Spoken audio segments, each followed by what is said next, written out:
Alrighty, in this video, I want to help people who have a goal, have a dream, that have these deep desires which they probably haven't shared with anyone, and they're not going after that thing, whatever it is for you. It could be acting, being an actor or an actress. It could be music. It could be helping people in some kind of way, knowing you want to make a difference, whatever it is. And I'm not really on about, this video is not catered for those people who, I want to be a millionaire, I want to be a billionaire, I want to be an entrepreneur. And it's these vague things, these things which just don't really mean much. This video is catered for the people out there who, they might not be clear on all the thing, every little detail, every part of the plan, but they know that there's a thing they would love to do with their life. They know that would give them lots of fulfillment and joy and happiness. If that's you, then I'd really invite you to set aside 30 minutes. This is probably going to be 30 minutes. It might go longer, it's probably going to go longer. I like to waffle. But I really invite you to watch this video if you are in this boat where you know what you want, but you're not doing it. You've not started yet. Because the reason why I've made this video is because that was me. And so there's a lot going on this board, and I will get into it in a few minutes. But I want to start off with my personal journey with not starting. And it starts when I was about 18 years old. So I was really into the gym. I was really into lifting weights, and I wanted to learn and get better at how to lift weights, how to get stronger. And there was a guy I followed online. His name was Elliot Hulse, and he was a strongman. And from the outside, you look at his videos, he's just this big, buff, like kind of looks like a meathead, right? But he would also do these videos where people would ask him questions or send through their questions to him, their challenges in life, and he would answer them.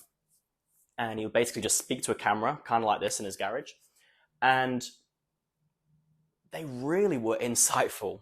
The way he would articulate his messages was so poetic, so philosophical. And the way he would kind of interpret this person's challenge and use stories and metaphors, analogies, or just articulate this solution, it captivated me. And actually, just a side note, I actually really struggled with one of these things on the board, which I'll get to in a sec. It was specifically caring too much about the opinions of others. That's what really held me back. And I actually sent him a video, which I'll link here in the resources, just come to me now. The video is called How to Not Give a Fuck, because I gave too much of a fuck about the opinions of others. And that was preventing me from doing what I wanted to do. And at that time, I wasn't super clear. I really admired Elliot Hulse. I really looked up to him, and he was like a father figure for all these children on YouTube, like millions of children and adults and stuff too. And I knew that's what I want to do. Not necessarily specifically what he was doing, but I knew I wanted to help people. I knew I wanted to make a difference. And with my YouTube channel, the username, it was Thomas Males Mad, M-A-D. And people thought it was like, he's a mad guy, but it really stood for making a difference. I knew that in my heart and soul. Anyway, I knew what I wanted. I knew what I really wanted to do. I wanted to make YouTube videos just like this one. The only thing is, it took me 8 years, 8, to start, to finally do that. And throughout that 8 years, I wouldn't change anything. There's no regrets. But there was a lot of that internal dialogue, a lot of beating myself up, and this knowing what I really would love to start doing with my life. And I wasn't super clear again. I didn't have the game plan, but I knew in my heart, I knew in my soul that what I'm doing is not quite it. And there's this thing I would love to do, which is social media, YouTube videos, helping people. This, I knew I wanted to do that, but I wasn't doing that. And so if you're watching this, if you can relate, if this is resonating with you, I feel you. Trust me when I say this, I felt the same way as you. And what I found after life experience, through trial and error, through reading a fuckload of books, paying a lot of money, for mentors and coaches and going to seminars and webinars and workshops and experiences. What I've found is, to be honest with you, the thing which is holding you back, it's not the things on the outside. It's not the external things. It's you. You are holding yourself back, and you know that. It's a hard pill to swallow, but it's you. And so what I want to do is I really want to break that down. I really want to start dissecting that. And rather than just being like, it's you got to fucking do it. It's not very helpful. So I really want to unpack what I found was blocking me, which was stopping me from starting, why I was not going after my dreams. And what I've also found to be the same thing when I've worked with other individuals. And so there's three main themes. There's three pillars, which is stopping you from starting. The main thing is you're foggy. You're not crystal clear on the things like what you actually want to do. You probably have a good understanding. Like with me, when I was 18, all I knew with certainty was I wanted to help people. But I wasn't clear on help people with what? How am I going to do that? Who do I want to help? I wasn't really clear on the specifics. And so it's probably the same thing with you. There's things which you know, but there's all these other things which you don't know and you're unclear on and you're foggy. So it's like you don't know what you want. You don't know why you want it. You don't really have a big enough why, a big enough purpose yet.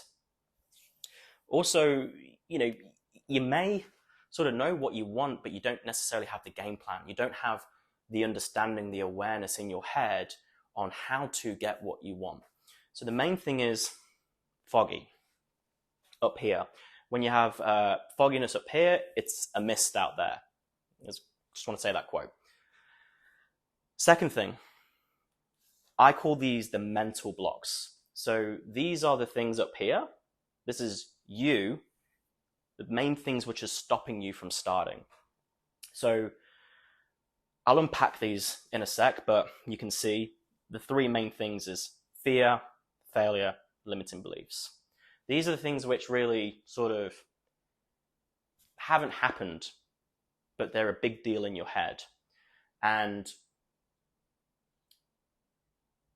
I've really struggled with fear specifically, because really fear for me was just the fear of what other people thought. Fear about criticism, ridicule, judgment, which I'm sure a lot of you watching can probably relate to. I think that's probably one of the biggest fears, which is holding people back from living the life of their dreams, being who they want to be, doing what they want to do, having what they want to have. And so I will unpack this in a sec. And then the last thing which is stopping people from starting is their unproductive behaviors. And please let me make very, very clear, you're probably watching this and you've probably had in your head the words of, I don't have discipline, I'm not resilient enough, all this kind of bullshit stuff. Because like a lot of the self-help, a lot of the online education now, a lot of YouTube videos, a lot of people talk about that. And don't get me wrong, yeah, you do need to be consistent and have discipline and keep doing the things which is going to get you what you want. But the truth is you have discipline. Really, the truth is you have discipline in things which are important to you. For me, with coaching, I love coaching. I don't need someone to whip me out of bed and motivate me, give me motivation. It's just something which is important to me. I love it. I'm inspired to do it. No one has to tell me to do it. And I do it, and I have discipline. And there's some things like cooking, for example, which I don't like doing. And I really need motivation from other people to make me cook. And I really struggle with that. And a lot of times I just buy takeaway or ready-made meals and stuff like that. And I need discipline to cook. Same thing with you. You have discipline and you don't. And it just depends on what. So when I say unproductive behaviors, it's more deeper than that. It's not the fluffy stuff you see online. It's a level deeper here. And specifically, the main thing is caring too much about the opinions of others. That was the biggest thing which held me back. I'm behaving in a way, I'm letting other people dictate my life. I'm not the master of my own destiny. I'm letting the outside world run me. And I'm really keen to just share my story, because really it wasn't the whole world which was holding me back. I'll get to that in a sec. It was literally just a few people in my perception. Probably the same thing with you. So it's really unproductive to let other people dictate your life. Also, what's really unproductive is doubting yourself. You know, having these sort of thoughts like, you know, what if I can't do it? Or what if I blah, blah, blah. It's the doubts which creep in your head. And I've been there. I think everyone's been there. And self-doubt is not something which you can ever get rid of. Self-doubt is just feedback that you've got certain things off in your awareness, certain things in your perspective. You're putting a bit of pressure on yourself. And so I'll unpack that. And then lastly, what's really unproductive is there's letting the other people outside the world run you, but also comparing yourself to other people. Specifically, what I can probably bet with you watching this is you are a really great person. You have an awesome personality. You're really caring. You're really nice. And what's probably happened is you probably see whatever you want to do. There's probably these people who you really look up to or admire. It could be, wow, this person's amazing. Or maybe you really resent that person, but secretly you actually really admire them. And what you've done is you see them doing this thing which you would love to do, and you compare yourself to them and you're like, I could never be like that. They're so amazing and look at me. And what you do is you're putting them on this massive pedestal. Whenever you put someone on a pedestal, what you do is you put yourself down in a pit. And basically, I can probably bet that you're minimizing yourself. You have a really low self-worth and self-esteem. And oftentimes those feelings just come from comparing yourself to others, which is really unproductive. So these three things are like the pillars, which is sort of holding up this big block of you getting in your own way. And if you sort of knock down these pillars, it's like the floodgates open, like the three sort of locks on the dam. And the truth is, you are capable at achieving some incredible things. You don't know what you're capable of, and you can really make a difference in the world. And the potential you have inside you is kind of like a dam. You've got this dam and there's just a fuckload of water behind you, but this wall is up. There's like these three big sort of, let's say they're gates, right? And that's these three things: gate 1, gate 2, gate 3. And if you just work on essentially flipping these, so if you work on getting clearer on what it is you want, why you want it, and how to get it, if you basically overcome these mental blocks, if you overcome your fears, if you stop caring so much about failing so much, and it's also if you change your limiting beliefs, those stories you have about yourself, like I'm not good enough, I'm not smart enough, if you learn to change those, and you stop caring too much about what people think, you stop doubting yourself, and you stop comparing yourself to others, you just focus on yourself, it's kind of like these three walls of the dam come down. And it's not like you're just going to start and it's going to be like a little trickle. It's going to be like a fucking bang. Like the floodgates are literally opened. And that metaphor is literally like your full potential coming out of you. And you literally changing your life and potentially changing other people's lives, changing the world. So anyway, let's really dig into it. So let's start here with the fogginess. So if you feel quite foggy with starting that thing you really want to do, what's probably going on for you is you're not really clear on what your priorities are. Another way of wording this is what your values are.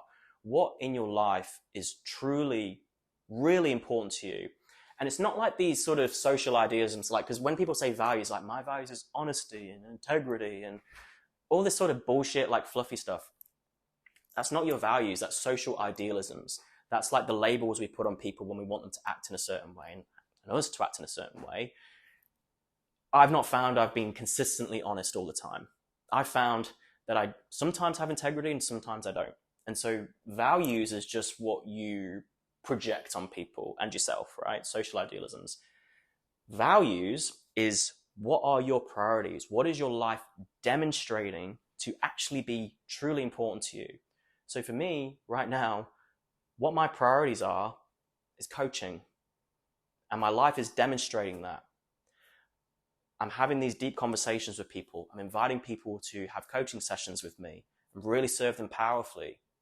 I'm having actual coaching clients pay me and work with me. And I really want to help people. Like for me, coaching is this. It's like teaching and coaching, making a YouTube video. I'm thinking about it constantly. I'm surrounding myself with people who want to be better. Naturally, my conversations, this is something I'm working on because I don't want to give unsolicited advice, but I'm naturally coaching people. I just have this habit of coaching. It's really important to me. And so that for me is my highest priority at the moment, and your priorities change. So the first thing is realizing, is this thing I really want to do? Is this actually a priority right now? Is this my priority? Is this something I would really love to do? Or, like for example, like I've worked with a lot of financial traders, aspiring financial traders, and a lot of them, they're like, my priority, my value is trading right now. But when you really dig into it, a lot of them, their life isn't showing that. They just have this fantasy of how trading can help them live this life of financial freedom, and then life will be good, right? But then when they get the money, they're doing something which doesn't really fill them up, and the money doesn't solve it, and they're unhappy and depressed and yada, yada, yada. Anyway, what are your priorities? What is your life showing is really important right now? And actually determine that. What are you spending your money on? What do you actually spend your time doing? What are you constantly thinking about? What books are you reading? What resources are you consuming? And when you start actually looking at all these different angles of what your life actually demonstrates to be important to you, do that. And when you actually start living life in alignment with your priorities, with your values, that's when you really start going after what it is you want to do. And if that thing you actually really want to do, you realize isn't a priority right now, isn't a value, well, focus on what the things are which are actually important to you right now.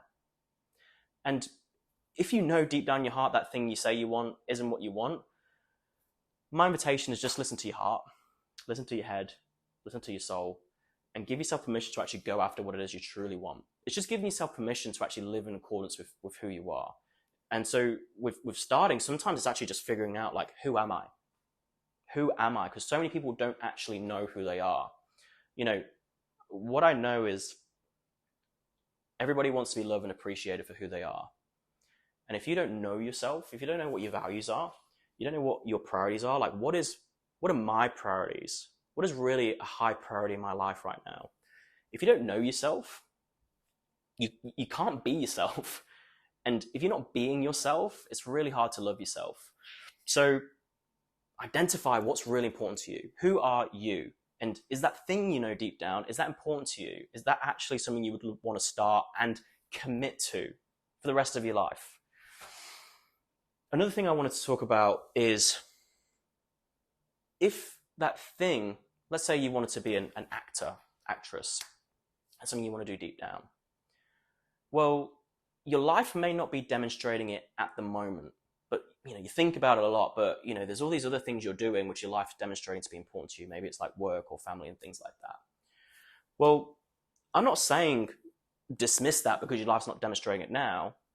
It's just the goal you have, it might not be a priority for now. And so what I've put here is Maslow's hierarchy of needs, M-H-O-N, sorry, Maslow's hierarchy of needs. And I'm not going to go too much into that. I'd invite you to Google it. It's basically a pyramid. And essentially, there's these sort of levels, if you want to call it that. There's needs every single human being has. And with you starting to go after your goals and dreams, that is basically the top of this triangle, of this pyramid. which is called self-actualization. Now, let's kind of make Maslow's hierarchy of needs like a video game. Maslow's hierarchy of needs is kind of like, well, self-actualization, sorry, the ultimate purpose, the thing you really love to do with your life. That is self-actualization. That's like the final boss. And in order to basically fight against and complete the final boss, well, there's certain levels you have to do before that. There's certain other mini bosses and other bosses in the dungeons which you've got to beat first, right? The very first boss, which is like the intro to the game, that is like survival. You know, can you breathe? Do you have access to water? Do you have access to food? Do you have access to shelter? These are like the basics things, right? And I'm not going to go through all of them because the next one up is like, do you have family and friends and relationships? Do you have a job, a career which you can aspire to do? Do you have like a great social circle? All these kind of needs which every human being has. And essentially, the triangle is if you haven't got one part of the pyramid completed or sort of locked in, if you want to call it that, then these other things above it aren't really the priority. Because, you know, if I, like with me and my coaching, right, I'm doing that. That's a priority for me right now because I feel that the lower rungs in my Maslow's hierarchy of needs are sort of being fulfilled. They're being met. I'm not too worried about that. But if all the oxygen in this room just suddenly gone, right, in that moment, I'm not going to be thinking about this thing. I'm not going to be thinking about coaching, my dreams of coaching and helping people, making a difference. I'm going to be focused on breathing. I need to breathe, right? And so it's the same thing with you. Starting that thing may not be a priority for you now. So maybe have a look at this Maslow's hierarchy of needs and identify, well, what am I struggling to survive? Maybe my health is a mess and that's the priority. That's what I'm focusing on. Maybe I have fuck all money and I just need to get my finances in check. Maybe my mental health is a little bit off and that's the priority. Maybe I just don't really like who I'm hanging around and I really want to get a better social circle, or I hate the job I'm in. I really want to make sure I'm in a good job first before I start really focusing on this. So I want to wrap this up, but it's either, is that thing you really want to start, is that actually truly what you would love to do? Is that actually the highest value thing you want to do with your life? Is that a priority? And if it isn't, if you know in your heart, then my invitation is fuck that off. And what's your life demonstrating which is actually important for you? And start that. Give yourself permission to go after that. But if, deep in your heart, you really want to do it, but right now you've got some other shit going on, focus on that and make that part of your game plan. Just focus on that 100%, get your health in check, get your mental health in check, get your money right, get your social connections, get your job, get all those things, whatever you need to get done first, and then that will probably allow you to really start focusing on that thing you want to do. Next thing, you probably don't have a big enough why. You may have all this stuff sort of checked, you know what you want, it's important to you, and you've got all these other things done, but you may not just have a big enough reason why internally to do that thing. And when something's not important enough to you, when it's not a priority, the lower the value, the thing you're doing, so like cooking, that's where you need the external motivation, and that's when you're going to need to rely on other people in your life. And this is why I'm not really a fan of being an accountability coach, telling people what to do. It's not inspiring for me, and I'm having to tell people what to do. It's not inspiring for them. So when you do something which is really important to you, a high value, your why becomes bigger. It's more inspiring to do that thing. You just love to do it. And you're internally driven to do that thing. You don't need the external motivation from the outside. And so if that thing is not important to you enough yet, there's two things you can do to make your why big enough. And there's two sort of motivators in human behavior. There's two things which sort of drive us to do things. It's either seeking pleasure or avoiding pain. It's both, right? And so I put P and P, which is pleasure and pain, or C and S, which stands for the carrot, the dangling carrot, I want that carrot, or the stick, I don't want to get hit by the stick. And what you can do is you can use these two things to basically help you create a bigger why. And so what you could do is you could maybe have a look or write a list of, I really want to start being an actress or an actor or whatever, you could maybe ask the question, well, what are the negatives if I don't start this thing? If future pace out a year, 5 years, 10 years, maybe when you're on your deathbed, and just start really thinking about those costs, the opportunity costs of you not doing it. What are the costs? Fulfillment and everything like that. Just write out a list. What are the costs? What are the negatives? What are the drawbacks of me not going after my dreams? And then what you could also do is you could just ask a similar question with, what are the benefits? What are the positives of me actually starting this thing I want to start? Actually really doing what I would love to do. What are the benefits I'm going to experience? Because right now, in your mind's kind of like scales, right? And you not starting, you probably perceive it's more beneficial to not start than to start. And you probably perceive that if you start, there's actually more negatives associated with that than positives. And so if you start sort of balancing out those scales in your mind, if you actually see, well, when I start, yeah, you can see all these negatives from now, but if you start adding positives and you start balancing out those scales, if they tip, you're probably going to start. And it's the same thing with not starting. At the moment, you probably see it's more beneficial not to start than start. It's more beneficial to not start, and you're not really seeing many drawbacks. It's more beneficial to not start. But if you had the drawbacks, well, what are all the costs associated with not starting? And you tip the scales, you're probably going to start, right? You don't move a muscle without a motive, and the motive for you right now is to not start. So what can you do? How can you make your why bigger to start? And those are some things which I do with my clients, which I found really was beneficial. However, it takes some work. You've got to get a pen and pad out. You've got to ask the question consistently, and you want to get for 10, 20, 30, 40, 50, 100 of these. They're called links. You want to create these links in your mind, these benefits and drawbacks. You just want to do enough until you just feel this surge of energy and this inspiration, and you get the goosebumps, so you get tears. It's like, oh my God, this means this for my life. You want to get to that point. And if you do that, you're probably going to start. Next, the what and the how. You may be really clear on what you want, like I want to do this, but the specifics aren't that clear. Or I want to do this thing, but I'm not really clear on what steps I need to do. I don't know the game plan. And so what I found is what people do is they focus on the end result.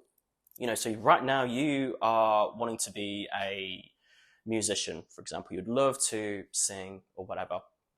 And right now you have not made any music at all. Maybe you're just strumming at home, but you've not put out any music at all, for example.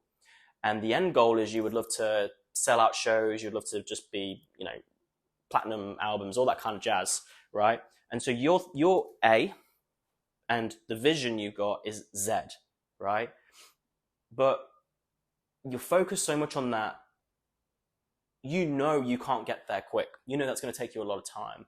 But you really focus on that, and that's such a big task. It's so overwhelming that you just don't do it because it's too big, and in your mind, that's unachievable.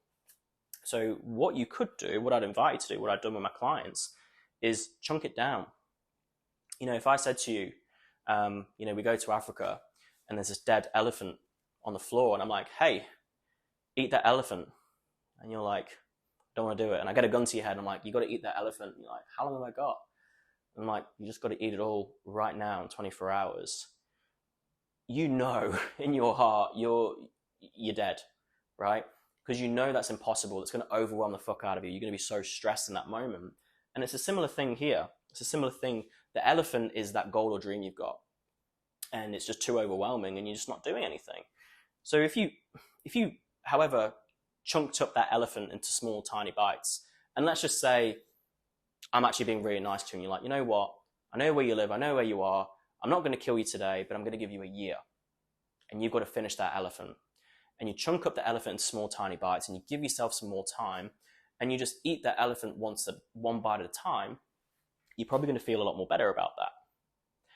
And that's a lot more achievable and realistic, and you're probably going to eat that elephant. It's the same thing with whatever it is you would love to do with your life. Rather than thinking about Z, what's B? If you haven't made any music yet, what could B be?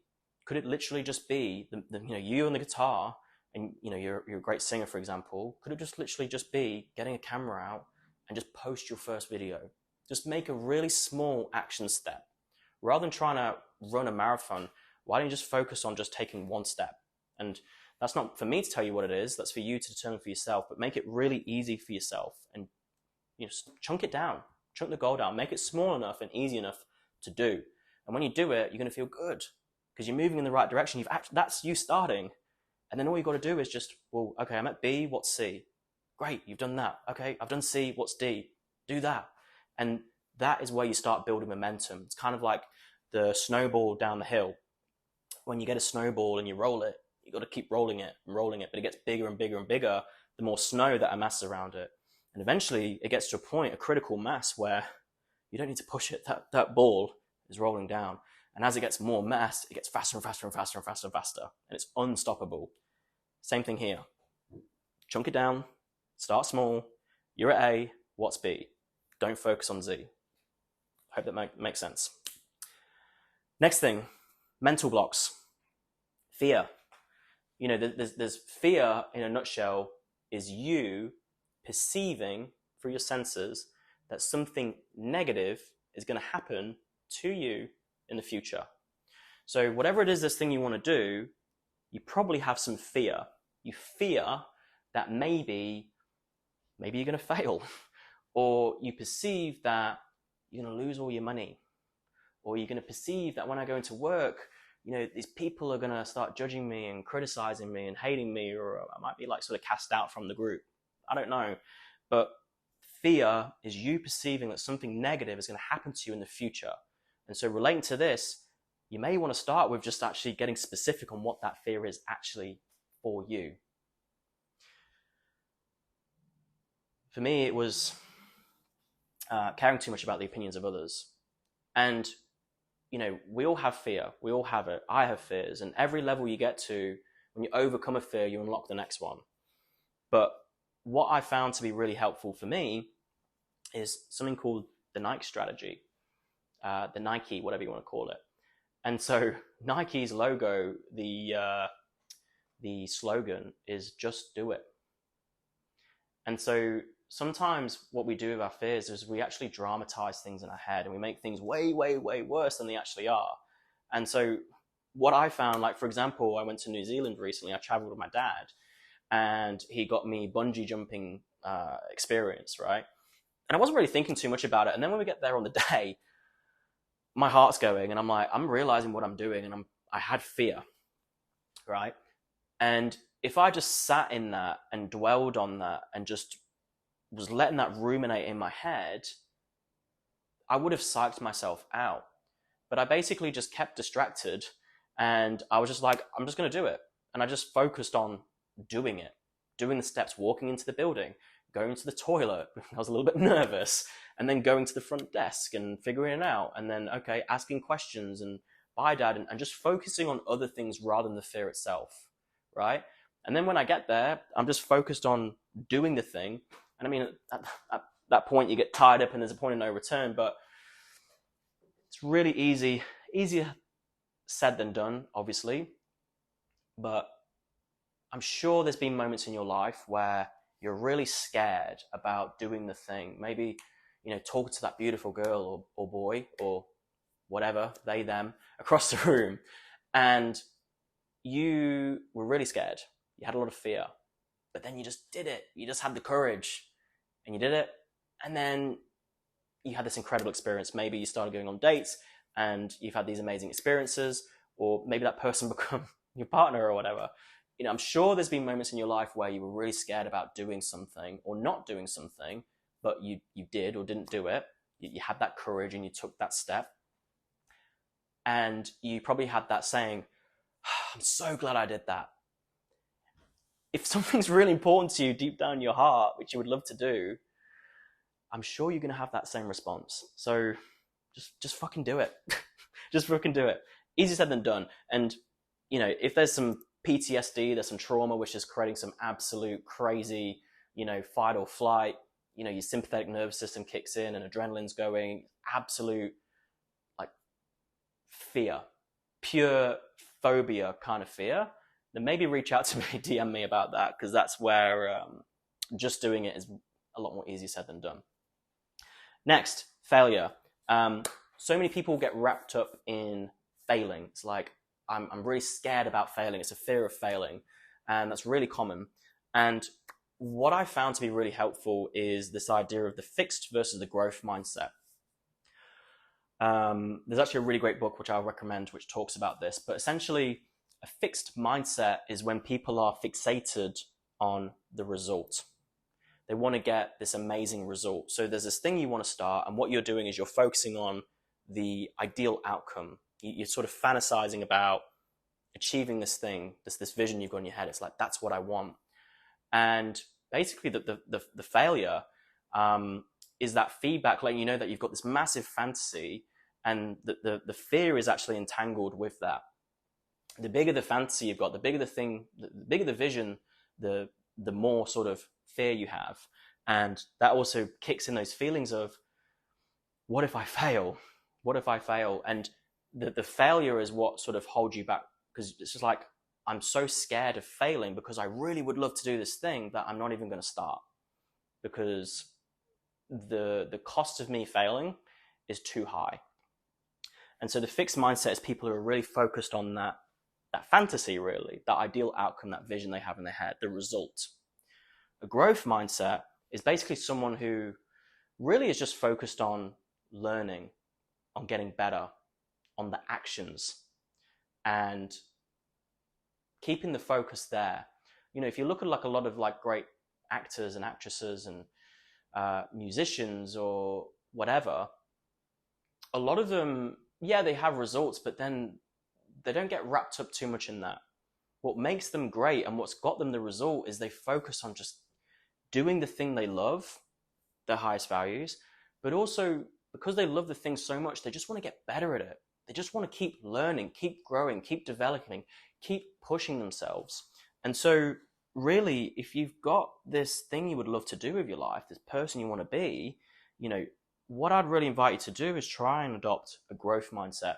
There's plenty of videos online which talks about this. There's a book which I recommend you read, which is fantastic. It talks exactly like this. But when you just basically focus on the actions rather than the results, when you adopt more of a growth mindset and focus on just getting better, I just want to learn. I don't want to get the result. The result's going to come. I just want to firstly get better. Like that music analogy I said earlier. If you haven't made videos yet, if you haven't put out music, well, it could be just, I just want to get really good at filming these videos and putting them out on YouTube and, you know, getting better at songs. I just want to be better at singing. I want to be better at playing guitar. I want to be better at maybe chopping up the music or whatever they call it. Just focusing on just getting better, mastering your craft. And when you put that focus there, you don't care about failing, because in truth, if you put the focus there, your greatest lessons, the greatest insights you get, the most growth is actually when you fail. When things are going well and you're always succeeding and there's no failures, there's no challenges, there's no setbacks, there's no problems you come up to, there's no growth. You're just kind of really lucky, really. But it's when you just keep having setbacks, failures, challenges, problems come up, but you love the thing, it's a high priority, and you just want to figure out, oh, how do I get better for next time? How do I overcome that for next time so I don't do that again? You have a growth mindset. You're actually going to lean into failure. You're actually going to want to fail, because that's going to just help you get closer to where you want to be. Last thing, limiting beliefs. Limiting beliefs are basically just the stories you have about yourself or the world. So, you know, you may want to be an astronaut, for example. Like, I would love to really be an astronaut. And you understand that astronauts have to, you know, be pretty smart, and, you know, they've got to do all these things. And you might have this story about yourself like, I can't do that. I could never do that. I'm not smart enough. Or, you know, I'm not fit enough. Or all these bullshit stories, really. Limiting beliefs is basically that. It's just the story you tell yourself, which is typically negative. And that's what's holding you back. And what I found is we all have limiting beliefs. And the story you have about yourself, your belief, for you, that's true. Because what you do is when you focus on that, you actually start looking through your reality and looking for evidence to prove that story you've got. And so for you, I can't do that. I can't do that. You're right. That's true. But is that the truth? Let's say if you feel you're not intelligent enough to do it, you're not smart. I mean, that's just a story you've put on yourself. And for you, that's probably true because you've got all these stories, these examples, this evidence in your life where maybe you failed the test or maybe someone called you dumb or whatever. It's like, that's why. I'm not smart enough because of all these things, right? That's true for you, but is that the truth? Like, sit with that. And really, it's not the truth. It's just a story you've got, which is a load of bullshit. And what I found is with a story, every story has two sides. A coin, the side of the coin has two sides. And so the story you've got is one-sided. And so what I found really has worked well for me, and it's really easy when I've done this with clients, whatever story they've got, is just what's the other side of the story? So let's say if I've worked with someone and they're like, I'm not smart, or I'm not intelligent. I'm not intelligent enough to go and be an astronaut. Well, okay, what's the other side of the story of that? Well, I'm intelligent, but I don't believe that. Well, I know that. Well, okay, where and when have you demonstrated intelligence? And they're like, I don't know. It's like, nah, go to a moment where you've been really smart. Go to a moment where you've demonstrated intelligence. Go to a moment where someone said, wow, that was really smart of you to do that. That was really wise. Just start actually looking for the other side of the story, because you're already looking for things to prove this, but disprove that. Disprove that bullshit story, because I guarantee you that you're smart. Because like I said earlier, we all have discipline, right? And we're disciplined in things which are important to us. And we also don't have discipline in things which are not important to you. And guess what? In this analogy, and by the way, the sun's starting to come through, so it may be a bit weird filming here. But I've lost what I was saying. With the story, the intelligence, if you feel you don't have intelligence, it's probably because you are judging yourself on things which are not actually that important to you, which are not a high value for you. And so if you really start looking at breaking this label you put on yourself, changing the story, and really it's just looking at what's really important to you. So for example, let's say if you want to go and be an astronaut, right? And what's really important to you right now is like health and fitness, and maybe you fix up cars or something, you're like an engineer. Well, you're probably demonstrating the story where it's like, I'm not smart enough. Well, it might be wise to look in the areas of your values, because that's where your intelligence lies. Like my intelligence, I feel I'm pretty intelligent in the areas of coaching. I'm not saying that I've mastered it. I've got such a long way to go. I really try and adopt this. There's so much room to grow, but I feel like I have some pretty good skills and some pretty good intuition and pretty good understanding of human behavior to help people with their problems. That's where my intelligence is. Same thing with you. And just really what I'm trying to say here to wrap this one up, to bottom line it, is the limiting beliefs are true for you, but they're not the truth. All you're doing is you're just focusing on the evidence to support that belief, that story. And so what really helps you break that is just go and look for the exact opposite. What's the anti-belief? What's the anti-story, the other side of the coin? And find evidence there. And when you've got just enough evidence to say, I'm intelligent as I'm not intelligent, or I'm dumb, or whatever the word is, the story is, when you've got that evidence and it's balanced, you don't have a limiting belief. You have more of an objective understanding of yourself. And that when you focus on your values, what's important to you, you are going to be intelligent. You can do whatever it is you would like to do with your life, set your mind to. And really, to wrap this up, is those who say they can and those who say they can't, they're both usually right. And you can fucking do it. It's just a choice of how you want to, what kind of story you want to tell yourself. And the stories you've got, it's just a choice. You're choosing to have that story. So it's up to you if you want to empower yourself or not and change the story. Last one, unproductive behaviors. If you're not starting, you probably care too much about others. And I basically have been there, and What I found was with other people, if you really care about the opinions of others and you know that there's people on the outside who are holding you back, it's just your perception of them and what they're going to do, what they're going to say. You're really worried about that, and that's why you're not started. The first thing I'd really invite you to do is I'd really invite you to actually map out the worst case scenario, WCS, worst case scenario. And the first thing I want you to do is actually identify, well, if I do this thing, who's going to do the thing I'm fearful of?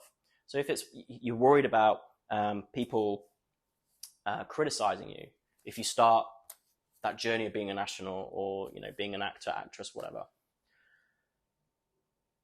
who comes to mind when you finally do that thing? Who's coming into your mind? Who's actually going to do the thing you're fearful of? And write a list, because with me, what you'll find is you don't care about everybody's opinions. You actually just care about the opinions of a few individuals. It's literally like a handful. There'll be a handful at most. And with me, I did this in 2020, about July 2020. I basically wrote down a list, and it wasn't a big list because it was literally 2 people.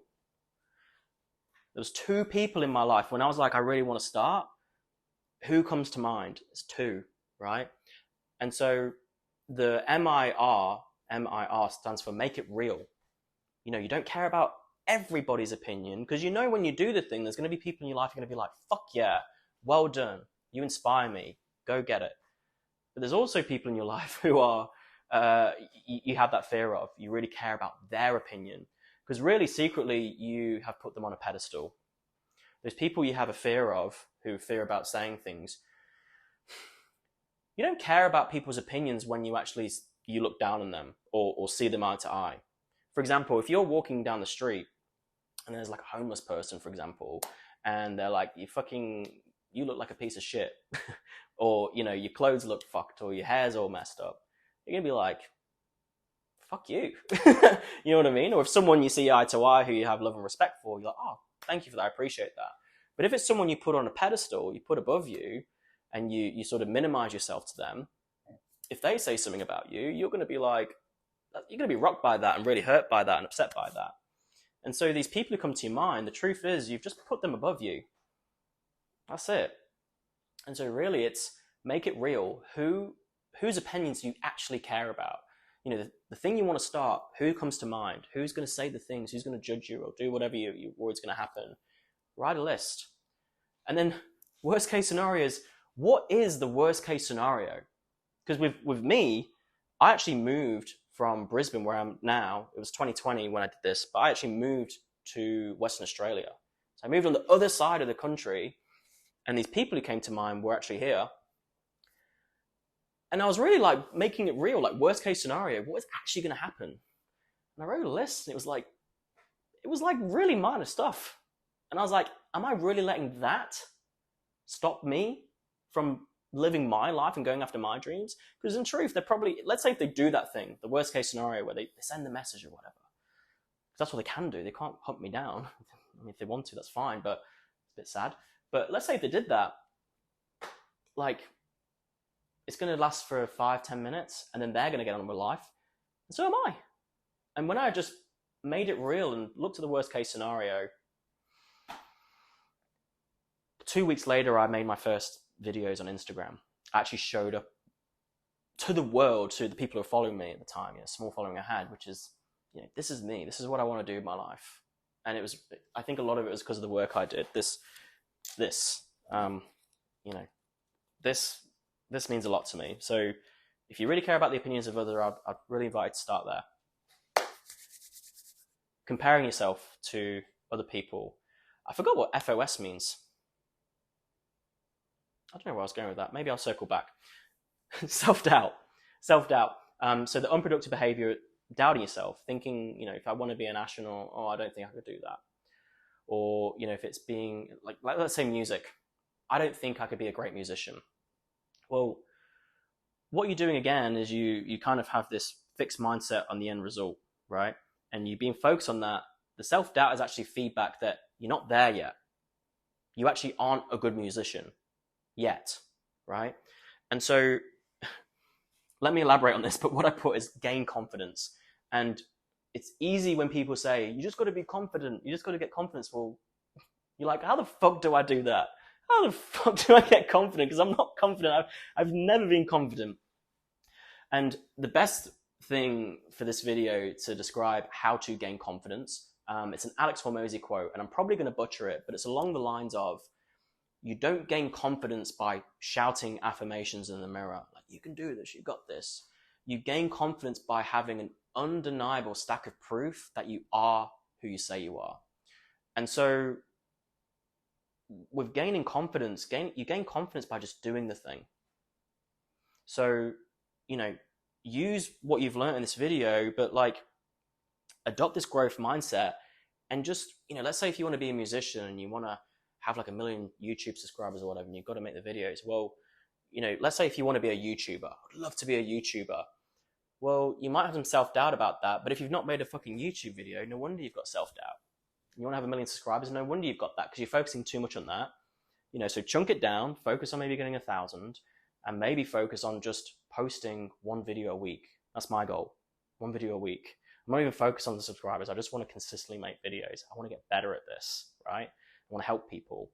And when I keep doing the thing, when I keep making these videos, when I keep coaching people and having these deep conversations with people, and I have a stack of this evidence that I'm a coach because I coached this person this day, this person this day, this person this day. I literally have a log of every single coaching session I do.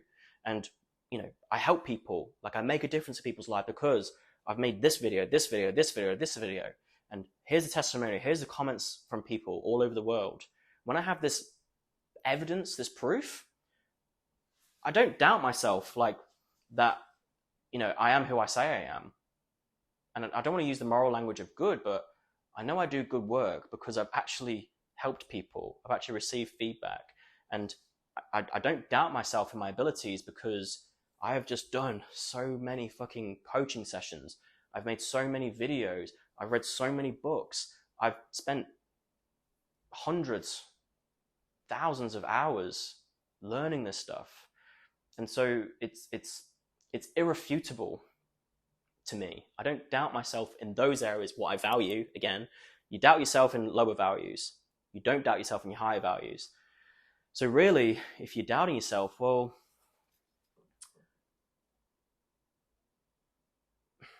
I lost my train of thought again.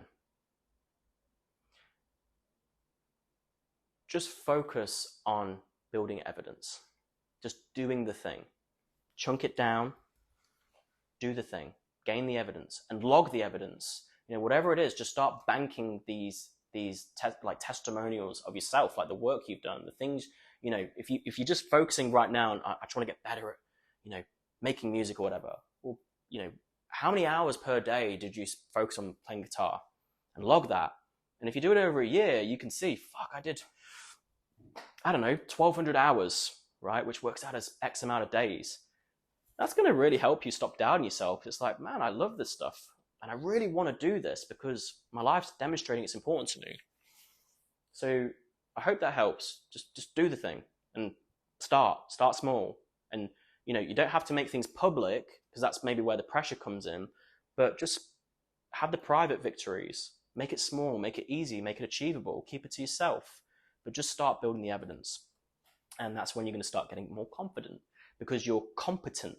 Your skill set is getting better because you're learning, you're growing, you're failing, and you're trialing, erroring, and you're like, this is where I went wrong. This is how I can do better. In the days, the weeks, or the hours, the microseconds, like when you play a chord wrong on the guitar, it's like, and then you play it again, but then you've learned from that, and then you go better in the song. You get the point. Gain confidence by just doing the thing, stack the evidence that you are who you say you are. Lastly, I remember the compare yourself to others. Like I said earlier, sometimes you can stop yourself from going after the thing because there's these people you put on a pedestal and they're so good and I could never do, a good a job as them. And you just put this pressure on yourself that you need to be there. And because this person's so amazing, you put them on this massive pedestal, you've just put yourself down, you minimize yourself, and you just think you could never be like them. And what I found really helps me is you're focused too much on them. And you're not focused on yourself. You're not focused on these things, right? So FOS, now remember, is focus on yourself. And one thing I found really helped me, I'm back on social media, but with my coaching, I had like a massive break from Instagram. And that was great. And I stopped following all these people, and these people who I thought were great coaches, and I'll never be like them. I'll never make as much money as them. I just basically stopped following them, or I hid their posts, or, I just wasn't really on the app as much. And these people aren't in my mind. I'm not putting them in front of me and, making me put them on a pedestal. They're just not in my mind because I'm not entertaining them, right? Then what I'm doing is I'm actually focusing on me. I'm focusing on coaching, and I'm focusing on these things I've said. I'm doing the thing. I'm wanting to get better. I'm growth mindset. I'm, just doing the little things every single day and just getting better, right? I'm focusing on myself. And so it's the same thing with you. Focus on you. Maybe get rid of the social media. Like, what are you getting out of social media? Is going on social media more important than your goals and dreams? I mean, whatever you're getting out of it, if you're getting things out of social media, don't get me wrong, I get out of it. It's entertaining, it's fun and everything. You stay connected, you see what people are doing.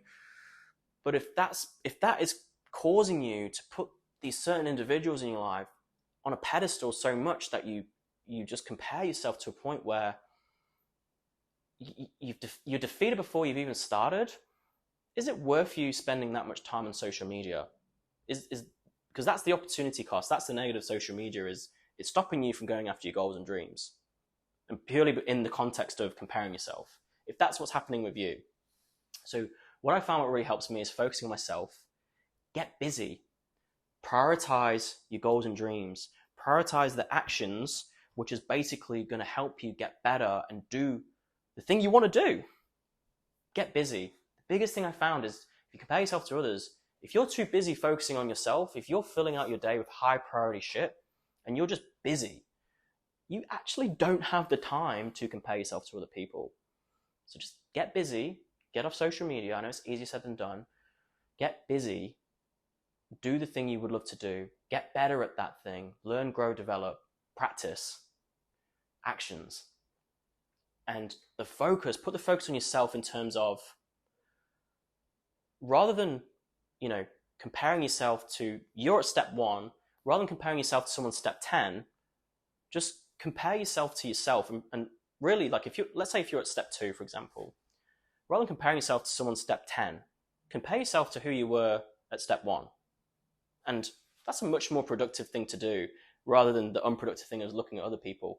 Actually look at and reflect on the journey. Like, wow, like a month ago, I fucking couldn't play guitar. And now I'm actually playing some sick songs.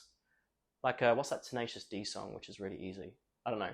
But, actually compare yourself to who you were yesterday, not who someone else is today. And if you just focus on yourself, get rid of the distractions, take other people out of your mind, get busy doing what you would love to do. And don't make it this big thing. Like, I know, but I'm not starting that thing, but start small and just focus on that and get busy doing that as much as you can. You're not going to compare yourself as much. And when you stop comparing yourself to other people and you start living your values, that's where your self-worth grows. And you're not going to minimize yourself so much. You're going to start actually being authentic. And these people you've got on the pedestals and you being in the pit, what you're actually going to do is you're actually going to start balancing out the scales in your mind here. And you're not going to see them above you and you below them. You're actually going to see them as peers if you just do this. So if you compare yourself, it's really unproductive. And I've done that. And I still do that. And oftentimes I found, it's just because I'm giving them too much attention. And I'm distracted, not focusing on me. When I focus on me, when I focus on the highest priority actions I can do to achieve my goals and dreams, I'm too busy to compare myself to others. So I found that really helped.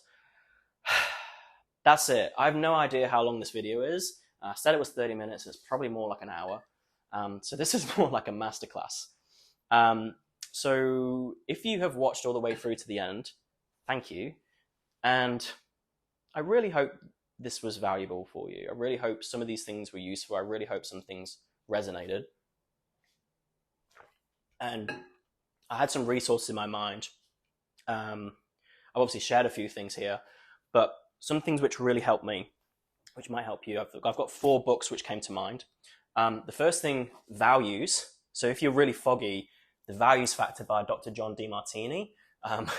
These are his books here, and I've trained with him lots of programs. He's incredible. He's changed my life. And if you're not clear on who you are and what your priorities are, what your values are, read this book. It will change your life. He's also got a free values determination process, which I'll actually put in the link description of this video. Do that. I get my clients to do that. The paid coaching clients, I get them to do that themselves. Because when I know what their values are, I know who they are. And when people know who they are, they can be themselves. Like I hold them accountable. I make sure they're just being themselves, and I do the things to help them do more of what they value. And then they start, being themselves, and they start loving themselves. So Values, really good one.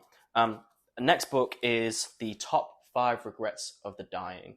So if your why isn't that big, the Values Factor is definitely going to help you with your why as well.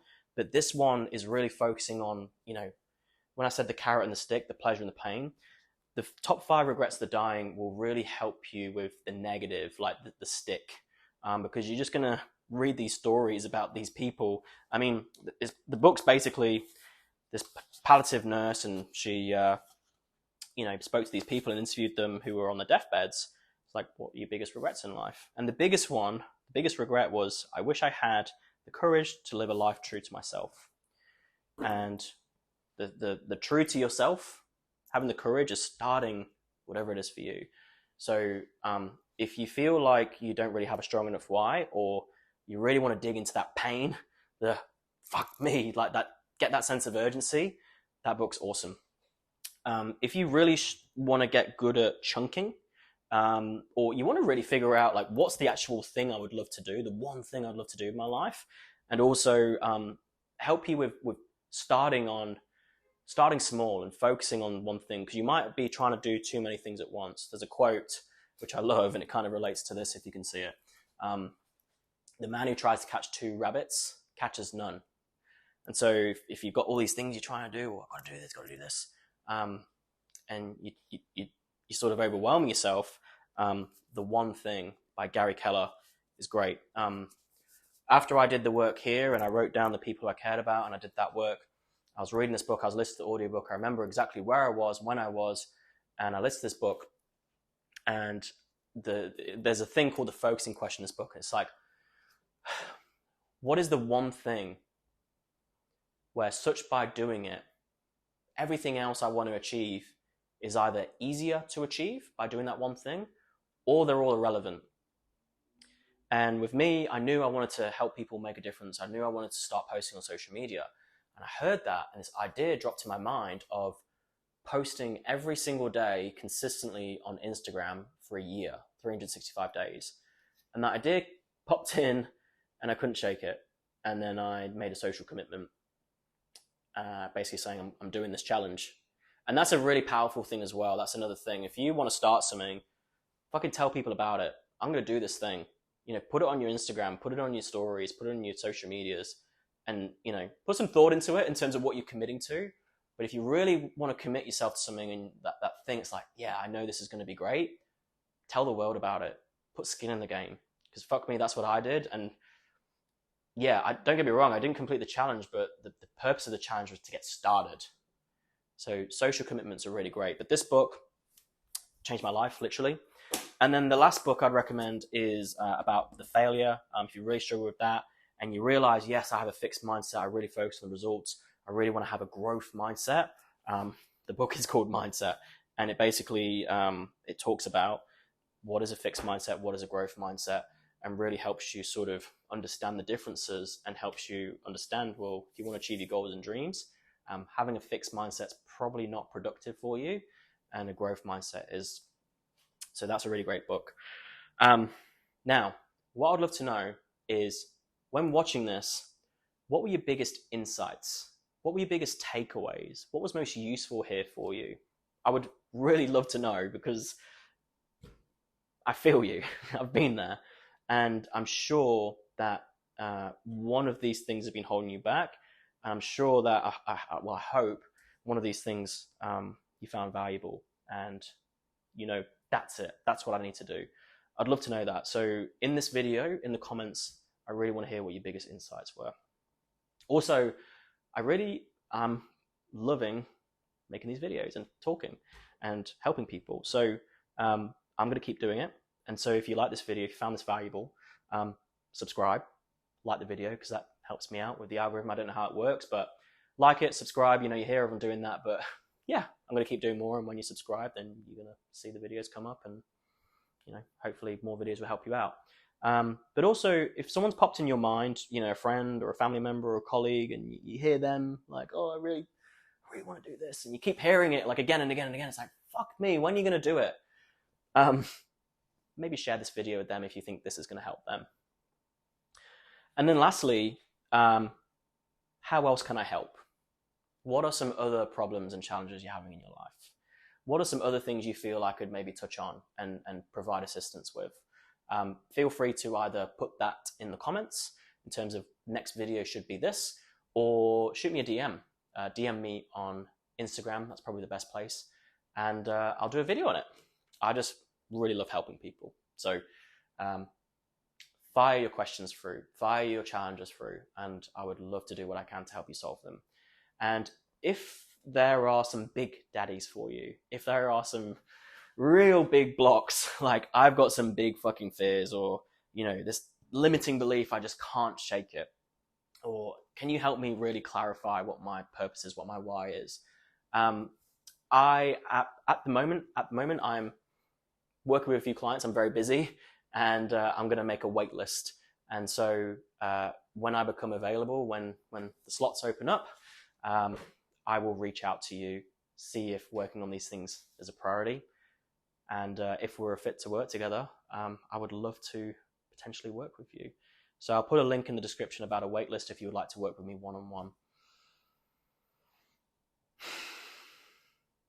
That's it. Thank you for watching, and I'll see you in the next video.